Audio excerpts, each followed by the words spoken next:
আজকে আলোচনা করব ওষুধ না খেয়ে আমরা কিভাবে গ্যাস বা অম্বলের সমস্যা থেকে চিরতরে মুক্তি পেতে পারি সে বিষয় নিয়ে আজকে আলোচনা করব। তাহলে অনেক মানুষ আছে আমাদের চেম্বারে এসে বলে প্রথমেই যে প্রতিদিন সকালবেলায় আমি একটা করে যদি অ্যান্টাসিড বা গ্যাসের ওষুধ খেয়ে ফেলি তাহলে আমার দিনটা ভালো যায়, নয়তো সারাদিন গলা বুক জ্বালা করে, পেটটা ফুলে থাকে, কোষ্ঠকাঠিন্যের মতো সমস্যা হয়ে থাকে, সারাদিন এনার্জি লস মনে হয়, সারাদিনটা যেন একেবারে খিটখিট করে, শরীরটা ম্যাচ করে, পায়খানা ক্লিয়ার হয় না, এরকম সমস্যায় আমি ভুগতে থাকি। যদি প্রতিদিন সকালবেলায় একটা করে গ্যাসের ওষুধ বা একটা অ্যান্টাসিড আমরা খেয়ে ফেলি তাহলে দেখা যাবে যে আমরা সারাদিনটা ভালো যায়।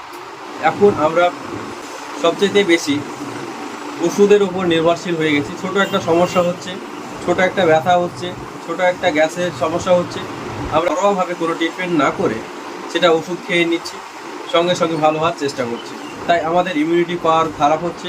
ওষুধের তো প্রচুর পরিমাণে সাইড এফেক্ট থাকে, সেগুলো আমাদের শরীরে অ্যাবজর্ব হচ্ছে, তাতে আমাদের প্রচুর পরিমাণে সমস্যায় পড়তে পারে। তাই আমরা আজকে আলোচনা করব ওষুধ ছাড়া আমরা কিভাবে গ্যাস বা অম্বলের সমস্যা থেকে চিরতরে মুক্তি পেতে পারি সে বিষয় নিয়ে। তাহলে আমরা কোন কোন খাবার আজকে খেতে পারি এবং কোন কোন খাবার খাবো না সে বিষয় নিয়ে আজকে আলোচনা করব। তাহলে আজ প্রথমে আলোচনা করব কোন কোন খাবার আমরা খাবো না। যেমন প্রচুর পরিমাণে ভাজা পোড়া, তেল মশলা জাতীয় খাওয়া থেকে বিরত থাকবো।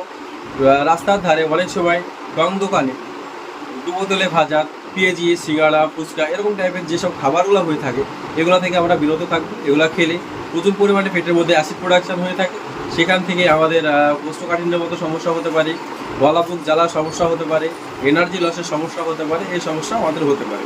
তাই আমরা এগুলো থেকে অনেকটা বিরত থাকবো। অতিরিক্ত ফাস্টফুড থেকে টোটালি বিরত থাকবো, যেমন ভাটির বিস্কিট এগুলো থেকে আমরা বিরত থাকবো। কেক, তারপর আপনার যেগুলো প্যাকেটজাত দ্রব্য যেমন রিংস, কুরকুরি, চিপস এগুলো থেকে আমরা বিরত থাকবো। তাহলে অনেকটা আমাদের শরীর থেকে নিজের থেকে অনেকটা ভালো থাকার উপকারিতা আমাদের আসতে পারে।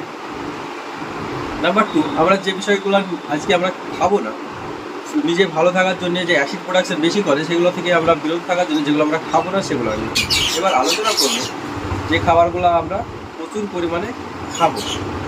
যেমন আপনার খেতে হবে প্রচুর পরিমাণে স্যালাড, খেতে হবে শাকসবজি, আমাদেরকে খেতে হবে যে খাবারগুলো সেগুলো হচ্ছে শসা, গাজর, বিটরুট, আতা, কলা, পেঁপে এগুলো আপনি প্রচুর পরিমাণে খেতে পারেন, যেগুলো আমাদের শরীরে অ্যাসিড প্রোডাকশান হতে দেয় না এবং শরীরকে ভালো রাখতে সাহায্য করে এবং খাবার হজম করতে সাহায্য করে।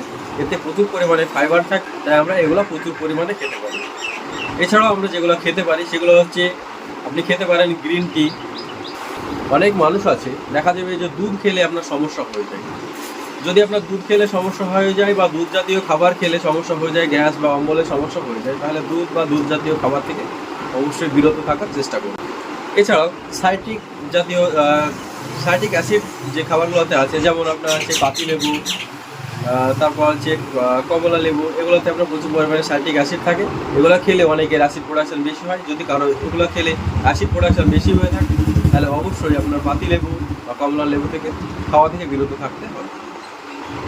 তার সঙ্গে আপনাকে করতে হবে কি, সারাদিনে ও রাত্রি মিলে 7 থেকে 8 ঘন্টা অবশ্যই ঘুমাতে হবে এবং সারাদিনে ও রাত্রি মিলে 3 থেকে 4 লিটার জল অবশ্যই খেতে হবে, পর্যাপ্ত পরিমাণে ঘুমাতে হবে।